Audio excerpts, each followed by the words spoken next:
আসসালামু আলাইকুম আমার প্রিয় শিক্ষার্থীরা, কেমন আছেন? আশা করি সবাই ভালো আছেন। আমি আল্লাহর রহমতে অনেক ভালো আছি।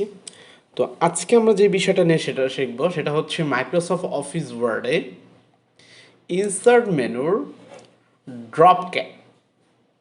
ড্রপ ক্যাপ কি?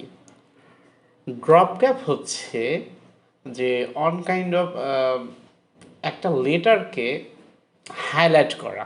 ধরেন এখানে লাভ লেখা আছে, শুধুমাত্র আমি এল লেখাটাকে হাইলাইট করতে চাচ্ছি।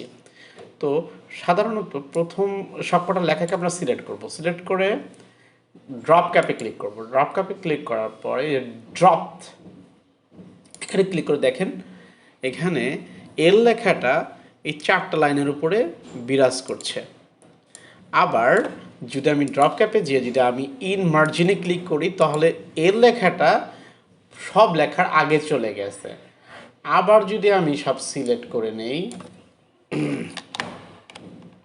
তারপরে যদি আমি ড্রপ ক্যাপে যাই, ড্রপটাতে ক্লিক করি, তারপর আবার যদি দেখি যে এখানে 4টা লাইনের ভিতরে এলটা বিরাজমান করছে 1 2 3 4, তাহলে ড্রপ ক্যাপে যাওয়ার পরে আমি যদি ড্রপ ক্যাপ অপশনসে যাই, এখানে যদি আমি লাইন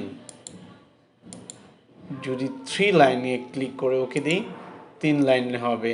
আবার যদি আমি ড্রপ ক্যাপে যাওয়ার পরে এটা যদি আমি 4 লাইন করি বা 5 লাইন করি, তাহলে 5 লাইন সমপরিমাণ জায়গা খালি হয়ে বড় হয়ে যাবে। তো এটাই হচ্ছে আসলে ড্রপ ক্যাপের কাজ। তারপরে যদি আপনাদের কোনো কোশ্চেন থাকে তা আমাকে করতে পারেন কমেন্ট বক্সে। আপনাদেরকে অসংখ্য ধন্যবাদ মনোযোগ সহকারে ক্লাসে শোনার জন্য।